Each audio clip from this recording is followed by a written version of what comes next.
48 ঘন্টা পর আমরা এমন কর্মসূচি দিব, সরকার কিন্তু আমাদেরকে থামাতে পারবে না।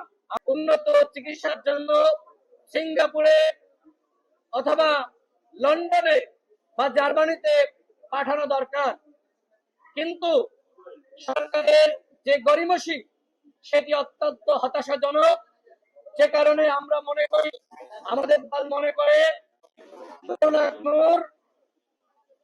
হক নূরকে যদি বিদেশে চিকিৎসার জন্য নিতে হয়, সেটি আমাদের দলের পক্ষ থেকে নেওয়া হবে।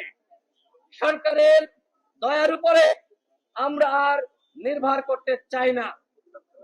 আমরা সরকারের এই ঘোষণাকে, নুরুল হক নূরকে সরকারের পক্ষ থেকে উন্নত চিকিৎসার জন্য বিদেশে নেওয়ার যে ঘোষণা দেওয়া হয়েছিল, সেই ঘোষণাকে আমরা প্রত্যাখ্যান করছি।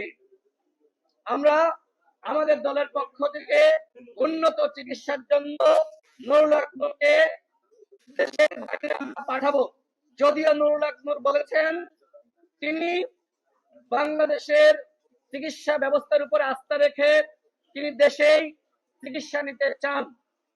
সাংবাদিক ভাইরা, এই ঘটনা 17 দিন অতিবাহিত হতে যাচ্ছে, এখনো পর্যন্ত সেনাবাহিনীর যারা এই ঘটনার সাথে সম্পৃক্ত, পুলিশের যারা এই ঘটনার সাথে সম্পৃক্ত, কাউকে এখনো পর্যন্ত গ্রেফতার করা হয়নি, তাদের বিরুদ্ধে কোনো ব্যবস্থা গ্রহণ করা হয়নি।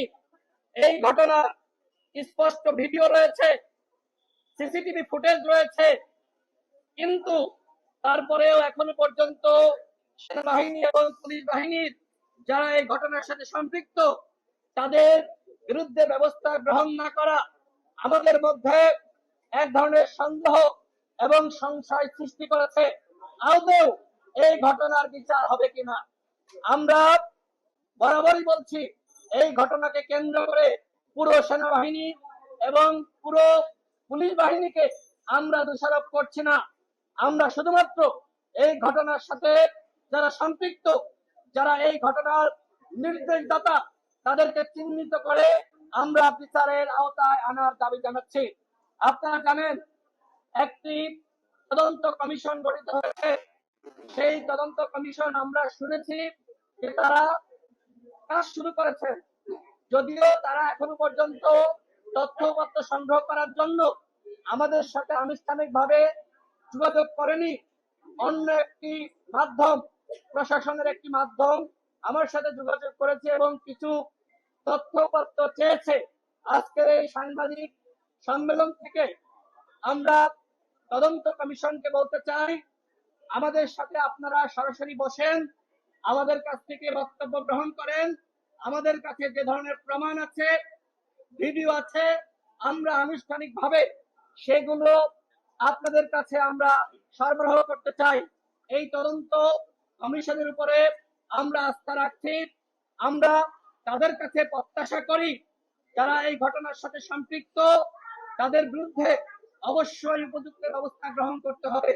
সর্বশেষ বলতে চাই, নুরুল হক নূর হাসপাতালের বিছানায়, শুধুমাত্র নুরুল হক নূর হাসপাতালের বিছানায় না, আগামীতে আপনাকে কিন্তু এইভাবে আসতে হতে পারে।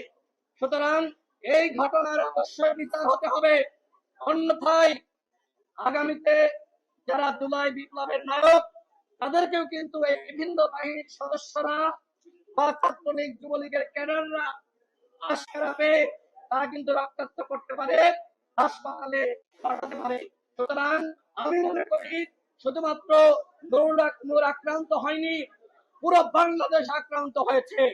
সুতরাং যারা অন্যায় করেছে, অপরাধ করেছে, রক্তাক্ত করেছে, তাদের বিরুদ্ধে যদি সরকার ব্যবস্থা গ্রহণ না করে, তাহলে 48 ঘন্টা পর আমরা এমন কর্মসূচি দিব, সরকার কিন্তু আমাদেরকে থামাতে পারবে না।